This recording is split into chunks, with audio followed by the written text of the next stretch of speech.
Konon desa itu ada dan tiada. Dan setelah kami berjalan 8 jam, ternyata kami adalah orang Indonesia pertama yang tiba di Wairebo. Ada harta karun apa menunggu di sana? Nggak ada buku catatan, nggak ada yang tahu. Jadi saya harus nyari orang yang paling tua yang pernah bangun rumah itu. Jadi ngobrol, interview, dan gimana nih Pak bikinnya? Oh ya pokoknya ini dibangun di atas air karena untuk air pasang. Oke. Artinya mereka sudah punya penanganan banjir. Pak, awalnya kami melihat arsitektur. Ternyata yang kami lihat bukan arsitektur saja, harta karun ternyata. Harta karun keilmuan. Disitulah akhirnya kita mulai memahami apa itu arsitektur Nusantara.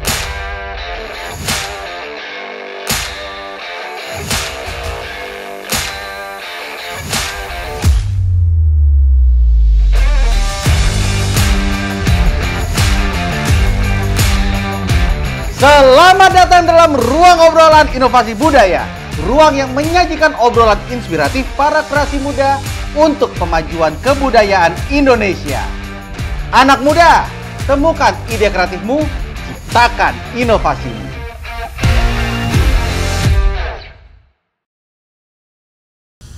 Halo sobat budaya, ketemu lagi bareng gua Denis Adi Suara di sini, dan saya tetap ada di acara Kemah Budaya Kaum Muda. Jadi teman-teman, kita tetap ngobrolin tentang budaya dan inovasi-inovasinya. Dan tentunya seperti sebelum-sebelumnya, saya menghadirkan tamu-tamu spesial dan ahli di bidangnya. Kali ini temanya adalah arsitektur Nusantara. Inilah sebuah tema yang gimana ya?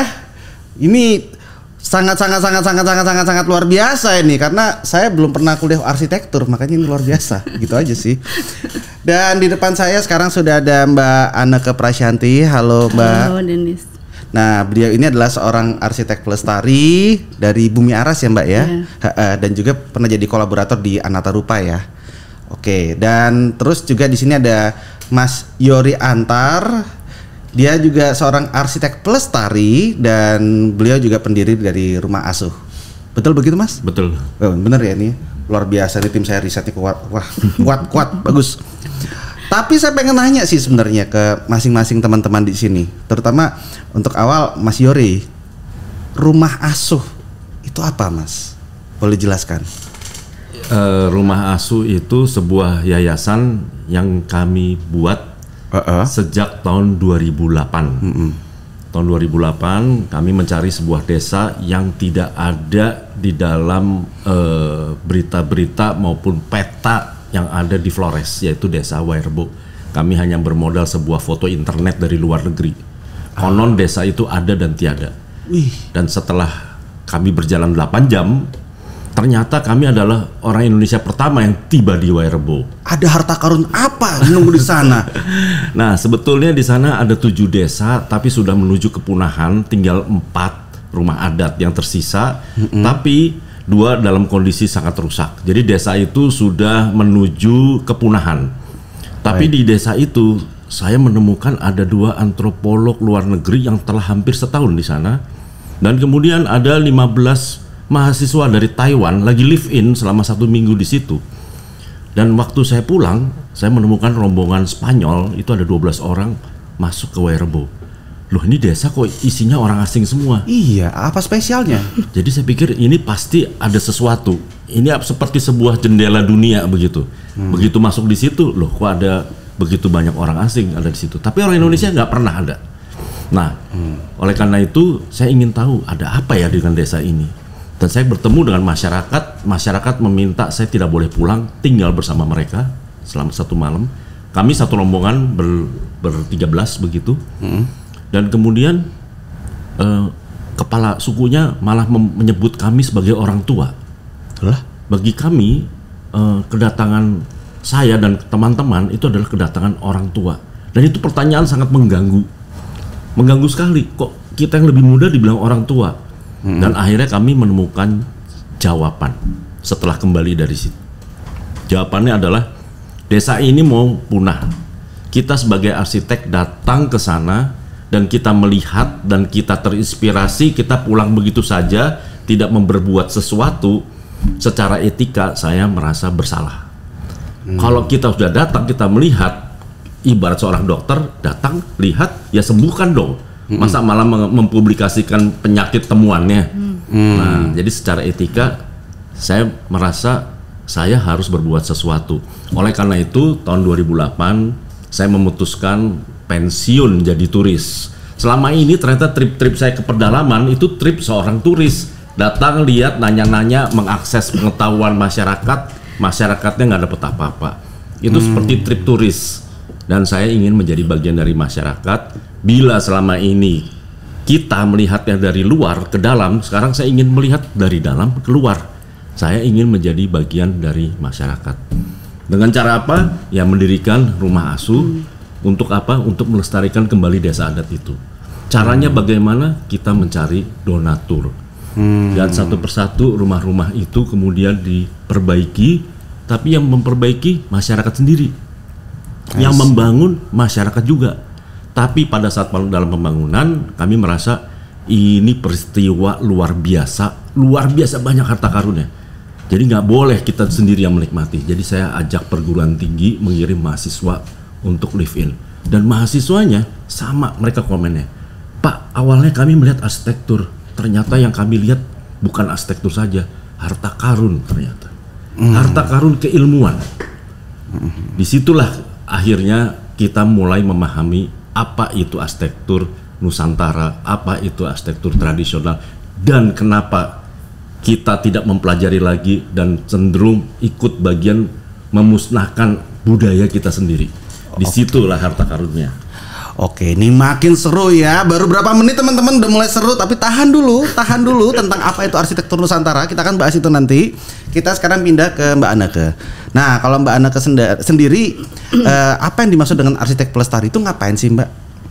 Kalau saya sih sebenarnya base-nya gini, kita orang Indonesia nih gitu. Keilmuan arsitek kita di kampus-kampus itu sebenarnya dari Belanda ya gitu. Karena kan kampus teknik pertama yang dibangun tuh UI kemudian ITB itu kan ilmunya dari Belanda semua gitu. Kemudian kita memang belajar konstruksi dengan beton, dengan bata, itu semua memang dari sana gitu. Balik lagi kalau bicara kampus baru dibangun di Indonesia tahun 1900-an gitu. Sementara saya merasa saya orang Indonesia, saya sendiri baru kuliah tahun 93 gitu. Tapi karena saya nari, saya nari Bali, terus sering ke pura gitu ya, sering ke ke tempat-tempat yang tradisi banget. Waktu kuliah kok nggak belajar ya gitu. Sebenarnya itu sebuah perenungan, sebuah kegelisahan aja. Tetap lulus, habis lulus, toh kita ngerjain proyek-proyek modern kan, ngerjain resort, saya ngerjain hotel, ngerjain private residence yang modern gitu. Tapi kegelisahan itu ada terus. Gue orang Indonesia. Nusantara ini dari Sabang sampai Merauke arsitekturnya beda-beda banget. Bahasa Indonesia bahasa kesatuan, bahasa dialek aja lebih dari 300. Artinya arsitektur lokal kita lebih dari 300 jenis dong harusnya. Iya juga ya. Gitu. Dan happens to be sama dengan urusan Mas Yori ke desa kecil gitu. Saya kalau ke desa belusukan gitu ketemunya bule. Kemudian beberapa kali saya ketemu yang bikin sketsa rumah itu orang Belgia, orang Belanda gitu ya, dan belajar konstruksi lokal gitu. Dari situ sih saya sejak tahun 95, 96 gitu ya. Jadi udah ketarik ke keberagaman Nusantara itu gitu. Jadi ketika saya dapat pekerjaan, dapat proyek lah ya, dapat proyek di Bali, saya 11 tahun tinggal di Bali gitu ya. Kliennya kebanyakan juga orang asing ya gitu. Kita bikin villa atau bikin rumah, selalu pendekatannya arsitektur tropis karena kita negara tropis gitu. Kalau bisa, kalau sekarang green lagi ngetren, kalau saya sih dari dulu Indonesia asik kok, mataharinya asik, hujannya asik, harusnya bisa dinikmati. Jadi kenapa nggak bikin atap yang overhangnya lebar? Kenapa? Ini Indonesia, jangan bikin atap-atap dari Timur Tengah gitu. Ya itu tren ya, saya tidak melarang ada tren, tapi kita tuh harusnya menikmati cuaca yang ada di Indonesia. Jangan gini, kok panas banget sih? Ya salah desainnya gitu, harusnya ada ventilasi. Kok hujan, kok becek kemana-mana? Ya atap lu mungkin salah gitu, karena kurang lebar gitu misalnya ya. Jadi base-nya arsitektur tropis, dan kalau kita menelusuri ya dari Aceh, Padang, Batak, Jawa Tengah, Sunda, Jawa Tengah, Bali, semua atapnya itu embracing nature. Jadi kenapa rumah-rumah zaman dulu itu lebih nyaman, lebih adem karena sirkulasi udaranya lebih benar gitu. Bentuk atapnya, material atapnya lebih benar. Kita nggak perlu AC. Mungkin AC sekarang perlu, tapi bukan yang dari pagi sampai pagi lagi. Lampu perlu, tapi bukan dari pagi sampai pagi lagi gitu. Jadi Nusantara itu apa sih? Kaya banget dan harus dieksplor banget gitu. Dan tiap daerah punya kekayaan sendiri-sendiri dan harusnya bangga. Jadi kalau proyek saya di Bali ya arsitekturnya ada Balinya, tapi masuk modern karena merging. Apa yang ada di tradisi merging sama teknologi. Harus. Kalau enggak di hari gini ya kita semua perlu wifi, kita semua perlu lampu gitu, kita semua perlu proyektor gitu. Janganlah nanti rumah tradisi yang terus nggak ada wifi, susah mau nyari harus ke gunung dulu kan, enggak gitu. Jadi gimana merging traditional architecture dengan teknologi. Tetap harus ada instalasi listrik yang baik, harus ada koneksi wifi yang benar gitu, tapi masangnya yang benar gitu. Jadi misalnya rumah tradisi Sunda gitu ya, harusnya bisa pakai AC, tapi masang AC-nya yang benar, toh bisa di cover pakai kayu gitu. Jangan tiba-tiba rumah kayu tiba-tiba ada AC di tengah-tengah, kan itu bagian dari desain gitu. Jadi merging teknologi tetap perlu, tapi ada keberlanjutan. Kita tuh orang Indonesia, jangan bawa sesuatu yang impor lama-lama nggak familiar sama badan kita, sama habit kita, dan sama yang paling penting sama cuaca di Indonesia gitu. Oke. Nah ini poin menarik nih karena sebenarnya agak nyambung dengan pertanyaan saya berikutnya, yaitu arsitektur Nusantara sebagai jati diri bangsa. Itu tadi saya dengar mulai dari bahwa ada benang merah gitu loh dari desain rumah dari tiap daerah itu, yaitu menyesuaikan dengan cuaca tropis di Indonesia. Betul. Gitu kan. Itu adalah salah satu ciri, bisa dibilang itu salah satu ciri rumah arsitektur Nusantara kan. Terus mungkin ada lagi, mungkin dari Mas Yory bisa menambahkan apalagi ciri khasnya. Indonesia itu ada lebih dari 20.000 pulau ya. Dan etnik sukunya tuh yang suku utama tuh sekitar 800, belum sub etniknya ya. Satu pulau kecil yang namanya Nias itu jumlah arsitekturnya aja ada 75, sangat beragam ya, sangat kaya. Tapi dari Sabang sampai Merauke memang ada benang merahnya. Salah satunya ya tentunya kearifan lokal ya. Dan itu pada saat mahasiswa terlibat dalam pembangunan rumah itu, mereka bilang sekarang saya mengerti untuk apa saya jadi arsitek.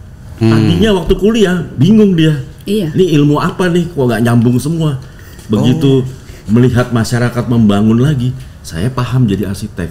Terus ada yang bilang begini, selama 1,5 bulan saya di sini, ternyata apa yang kami dapat lebih banyak daripada 3 tahun kuliah. Wow. Mahasiswa ngomong begitu. Artinya apa? Ini perguruan tinggi juga. Nah, jadi di dalam perguruan tinggi ini kita kan menjadi manusia modern. Memang perguruan tinggi kan datang dari budaya tulisan. Tulisan itu datangnya dari mana? Dari barat, ya. Civilization ya. Tapi kalau kita lulus itu kita cuma jadi arsitek yang ilmu pengetahuannya baru separuh.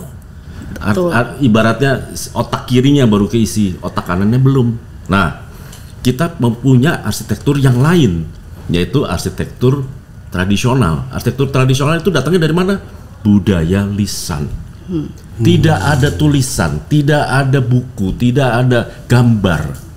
Berarti nyaris tidak ada dokumentasinya. Betul. Kalau makanya kami kirim mahasiswa ke pedalaman, silakan bawa peralatan yang canggih, bawa kamera, bawa handphone, bawa laptop, bawa drone.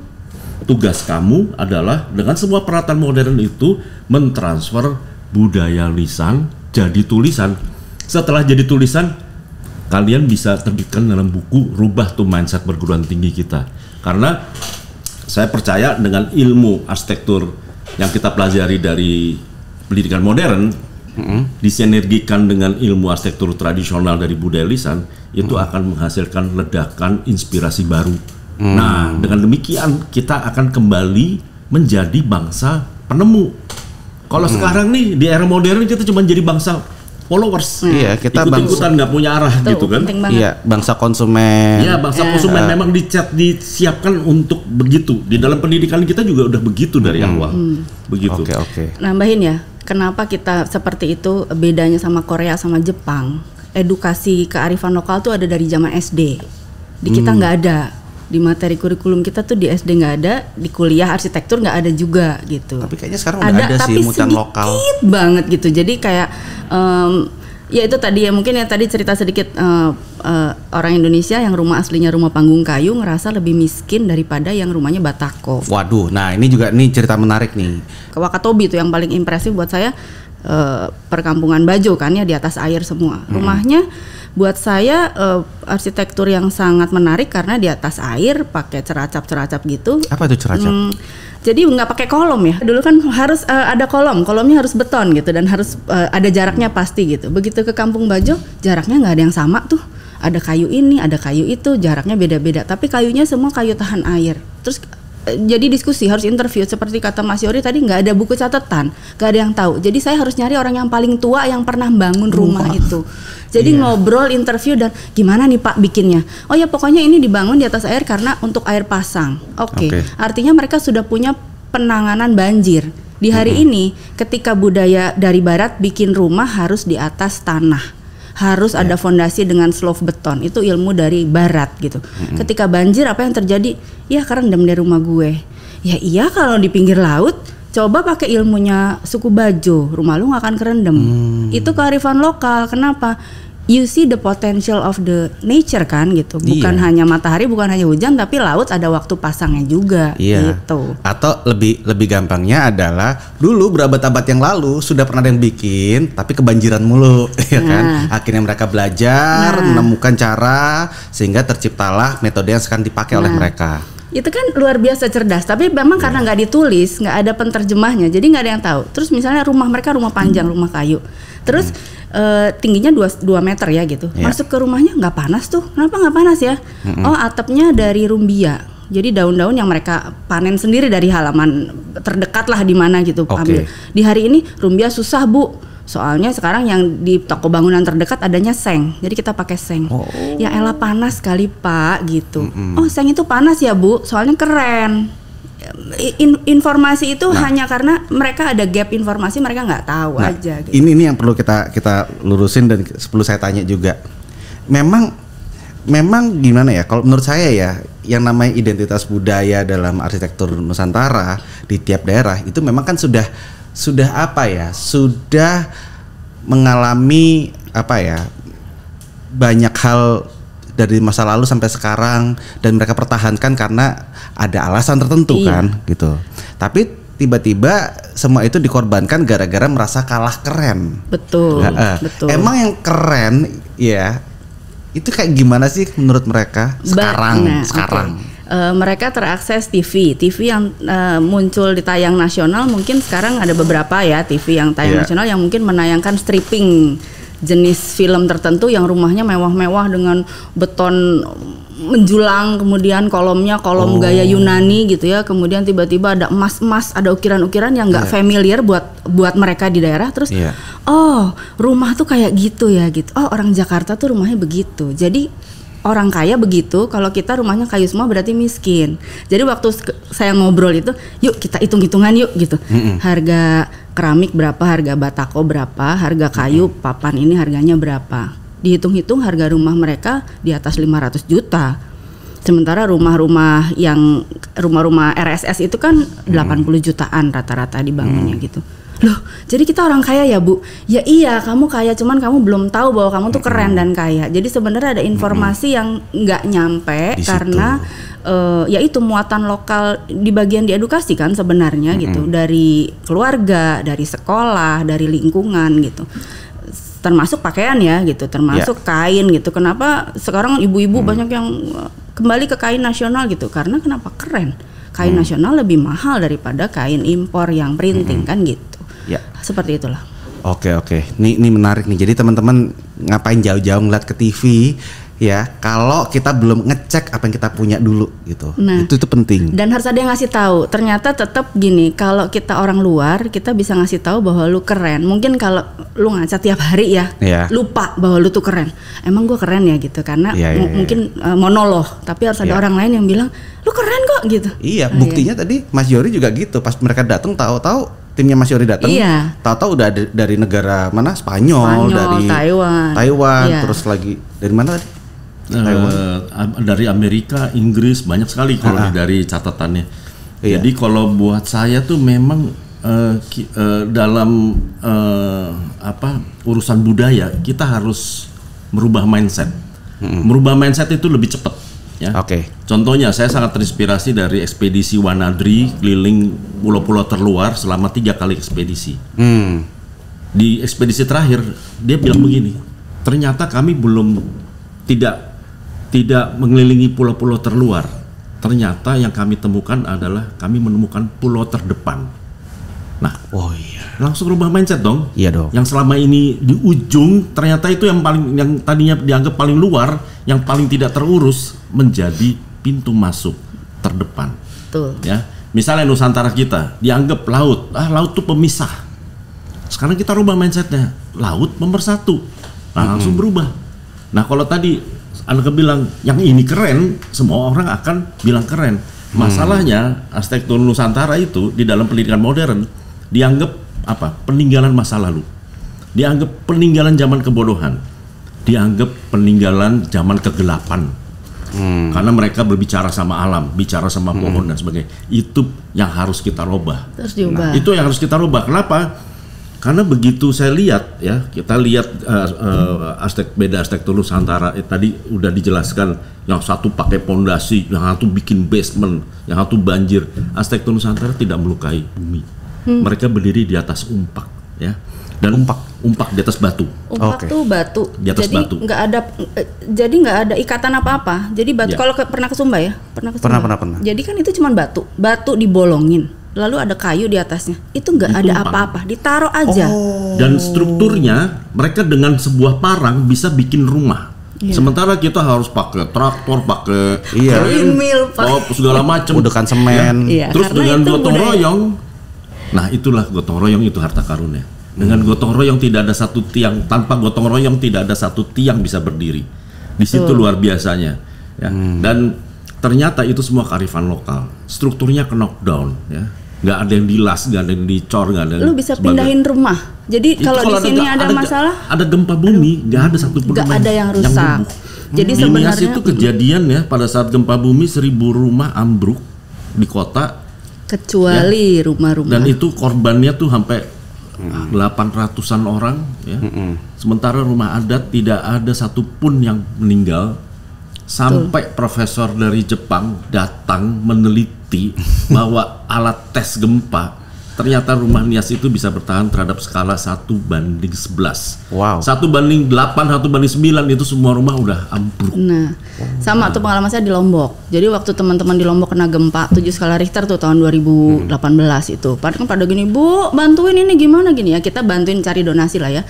Kemudian yang punya rumah-rumah adat aman. Iya sih, kita gempa. Terus apa yang terjadi? Kita ikutan goyang. Jadi mereka di rumahnya, di teras rumah itu mereka lihat atapnya ikut goyang, kolomnya ikut goyang. Karena ikatannya tidak ada yang pakai beton. Semua pakai rotan. Kayu ketemu kayu masuk ke kayu. Semuanya punya ruang untuk bergerak. Jadi ketika gempanya 7 skala Richter, nggak ada yang rusak. Dan banyak ahli sudah datang ke sini untuk belajar. Tadi saya juga dengar statementnya dari teman-teman berdua. Nah, sekarang mereka semua sudah belajar nih, para ahli dari luar nih. Terus pasti dibawa keluar dong. Jadi sebuah inovasi bagi arsitektur negara mereka masing-masing gitu. Udah pernah lihat nggak contohnya apa yang mereka bikin, tetapi mengambil inspirasi dari budaya Indonesia? Itu jelas ada di mana-mana ya. Bahkan seorang pengusaha datang dari luar negeri bisa bikin sekolah bambu di Bali, ya, itu orang bule, School of Bambu. Yang diajarkan adalah bagaimana hidup seperti orang Indonesia. Padahal murid-muridnya bule. Bangunannya semua dibuat dari struktur bambu. Artinya jangan sampai kita belajar lagi dari mereka. Masa kita mempelajari diri kita sendiri harus lewat mereka. Jadi kalau ini generasi muda tidak peduli, orang lain yang akan ambil. Ya, dan dalam hal itu saya ingin menjelaskan bahwa arsitektur Nusantara itu sudah hadir, ya, ribuan tahun sebelum pendidikan arsitektur Indonesia masuk. Itulah. Jadi seperti kacang lupa kulitnya, kalau malah yang kita pelajari malah arsitektur luar. Dan kalau arsitektur luar yang kita pelajari itu adalah proses percepatan punahnya arsitektur Nusantara itu sendiri. Karena arsitektur Nusantara hadir di depan kita, tapi kita tidak bisa melihatnya. Oke. Jadi kita harus merubah mindset. Oke. Nah itulah kenapa mungkin teman-teman sudah lihat ya di websitenya Kemah Budaya Kaum Muda itu ya, dan tujuannya itu adalah untuk mendokumentasikan gitu loh, mendokumentasikan apa yang ada di desa, nilai-nilai apa yang bisa dilestarikan dan dibawa keluar untuk bisa diterapkan lebih banyak lagi. Nah itu juga adalah salah satu bagian dari proses pendidikan ya, karena saya melihat pendidikan kita tuh juga masih terlalu kaku ya. Kalau saya lihat dalam rumah adat ya, rumah adat kita ternyata itu datangnya dari budaya 2 musim. Kalau yang kita pelajari itu datangnya dari budaya 4 musim. Nah, budaya 2 musim, budaya 2 musim itu akan menghasilkan manusia outdoor, bukan manusia indoor. Manusia outdoor akan menghasilkan manusia sosial. Manusia sosial akan menghasilkan manusia gotong royong.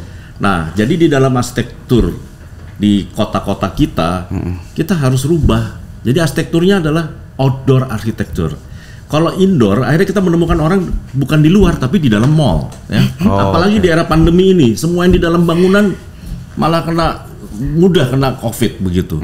Padahal kalau kita lebih banyak di outdoor, nah outdoor itu tidak hanya ruang terbuka ya, tapi juga ruang publik, tempat berinteraksi, tempat kita bersosial, tidak saling curiga satu sama lain, tapi juga tempat berkesenian.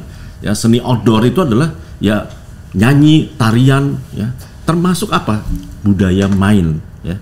Nah, ini saya belajar dari teman saya dari Bandung. Main itu adalah bagian dari pembelajaran, bukan buang-buang waktu. Jadi main itu yang membuat orang jadi kreatif gitu loh. Doyan banget saya main keluar emang. Nah, makanya pintar kan. Jadi gini, kalau tersiksa tapi kemarin itu saya jadi gini, kalau klaster zaman dulu nih, rumah Batak, rumah Toraja, rumah Jawa, selalu face to face, selalu ada big public space. Ada public space di tengah. Kenapa? Buat nari, buat masak bersama, buat doa bersama, buat main. Ini bagus nanti para siswa masuk desa itu mereka sebetulnya belajar berinteraksi ya, karena ilmu juga banyak ada di daerah-daerah. Dan menjadi orang Indonesia, jangan cuman menjadi orang di rumahnya sendiri. Iya. Yang penting yang muda harus jadi jembatan ilmu. Jadi jangan mereka keluar dari kampus fresh graduate ya, atau umur 16 tuh masih SMA ya gitu. Mereka bilang, tapi di rumah saya begini kok, ibu nggak mau rumahnya kayak rumah saya. Jangan gitu. Jadi coba harus kosongin dulu mindset dia yang ada di kota. Dia lihat ilmu yang ada di situ apa, baru dia gabungin sama ilmu dia di kota sama di kampus. Nah itu dia gitu. tuh. Jadi kalau jadi orang Indonesia tuh sebenarnya orang yang paling bahagia ya. Salah satu cirinya kalau orang asing datang ke Indonesia, orang Indonesia tuh ramah-ramah. Ya kalau ramah tuh memang udah DNA kita. DNA kita kan begitu, ramah, gotong royong. Ya, ruang sosial, ya. Itu jati diri kita. Nah ini menarik nih, ada kata-kata tadi itu yang ruang bermain bersama, dan aku langsung ingat sama Mbak. Katanya kemarin seni instalasinya bisa buat main-main ya Mbak ya. Tolong ceritain dong, itu ngapain aja sih? Iya, jadi ceritanya itu akhir tahun 2019 ada event di Bintaro ya, Bintaro Design District itu penggagasnya Mas Aang, Mas Andra Matin. Jadi sebenarnya mengundang arsitek-arsitek untuk bikin instalasi. Nah saya sebenarnya karena saya bukan saja arsitek tapi saya ibu punya anak, dan saya senang datang ke pameran yang kalau bawa anak gak boleh pegang apa-apa. Anak saya rusuh gitu. Jadi kadang-kadang ini kok lucu mau dipegang, oh tulisannya do not touch. Do not touch gitu. Jadi ke museum menderita. Jadi saya maksudnya mau mengedukasi anak, tapi anak saya jadi menderita gitu. Nah waktu dikasih momen bikin pameran instalasi, saya langsung cari tempat. Saya mau cari tempat yang outdoor, dan kebetulan dapat tempat Mas Handoko di Kebun Ide ya di Bintaro gitu ya. Dan saya gandeng teman-teman kolaborator. Satu dari Formologics untuk bikin bentuk Mobiusnya karena pakai software. Mobius itu apa? Mobius tuh bentuk menerus, satu lingkaran menerus gitu, tapi kita pelintir. Jadi bentuknya lingkaran tapi kita coba pelintir. Kayak donat tapi dipelintir. Nah, gitu. Jadi tengahnya bolong tapi dipelintir. Gimana caranya? Itu urusannya bagian yang ngurusin software deh, bagian dari Formologics gitu. Kemudian materialnya apa? Kita negara tropis, selama ini masalah katanya susah material yang tahan cuaca. Jadi aku cari material yang bisa tahan cuaca, tahan panas, tahan hujan lebih dari sebulan gitu. Akhirnya nemu material fiber yang seperti rotan. Penampilan seperti rotan, teksturnya seperti rotan, tapi ternyata dari produk Tangerang, produk lokal, kemudian pengrajinnya juga pengrajin lokal gitu. Kita coba bikin bisa nggak bikin anyaman. Jadi saya bawa contoh anyaman dari Lombok, dari Masjid Bayan di Lombok. Dicoba trial berapa kali, susah. Kenapa? Karena penganyamnya orang Sunda. Jadi luar biasa. Di situ saya juga baru belajar bahwa anyaman di Indonesia itu banyak banget variannya gitu, dan banyak dibawa ke luar negeri dijual mahal-mahal gitu dengan berbagai brand, termasuk brand-brand mahal di Paris gitu. Padahal yang bikin tuh orang Indonesia gitu. Jadi itu proses belajar 2 minggu, bawa contoh anyaman Lombok untuk dipelajari sama penganyam Sunda. Berhasil bisa gitu. Kemudian warna yang saya bawa di situ warnanya ada dari 4 suku ya. Ada warna suku Bajo, Sumba, Batak, sama warna satu lagi dari Dayak gitu. Kenapa saya bawa warna itu? Itu warna yang di hari ini nggak populer, nggak seksi, karena warna yang keren tuh sekarang tuh aku nggak tahu deh arahnya, mungkin kiblatnya lebih K-pop ya gitu. Iya, pastel-pastel K-pop. Iya, jadi bling-bling ini arahnya kemana, base-nya apa, dasarnya nggak ada gitu. Kalau warna lokal, warna Sumba ya warna tanah, warna kolom, warna alang-alang ya warnanya begitu. Warna Toba apa? Warna Toba selalu 3, merah, hitam, putih. Kenapa? Karena konstruksi mereka selalu pakai 3 warna itu. Begitu dibawa, begitu jadi dipasang, orang-orang bilang ini topi sombrero ya dari Meksiko gitu. Orang taunya Meksiko, orang nggak tahu bahwa ini warna-warna Indonesia. Jadi meskipun panitianya ada di situ, kita bikin penjelasan pakai, orang-orang bingung. Kenapa ada produk Indonesia kayak gini? Itu artinya lokal, kearifan lokal kita bisa dibawa kok ke kota dan bisa dipakein format modern. Dan waktu itu kita bikin konstruksi yang tahan sampai 100 kilo. Kenapa?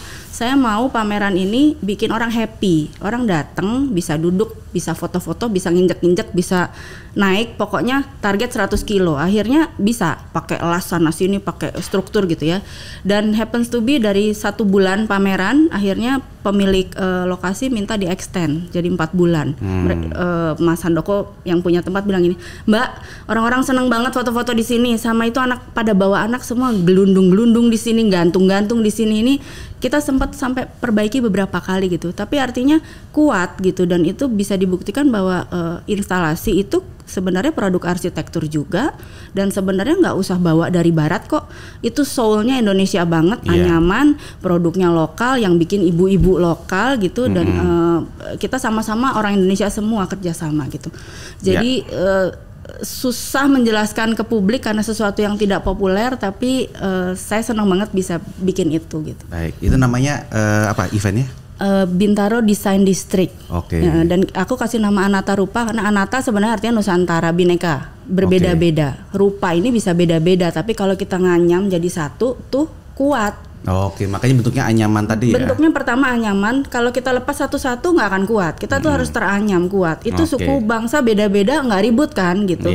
Nganyam jadi satu. Terus kita kuatin strukturnya, bisa tuh 10-20 orang naik di atasnya. Artinya kita kuat. Kalau kita beda-beda kuat, tapi nganyam, jangan berantem. Sip. Wah, itu filosofinya sampai segitunya loh ya. Mungkin orang-orang cuma foto-foto aja, anak-anak pada ngelinding-gelinding di situ gitu kan. Tetapi karya tersebut merupakan hasil dari inovasi, guys.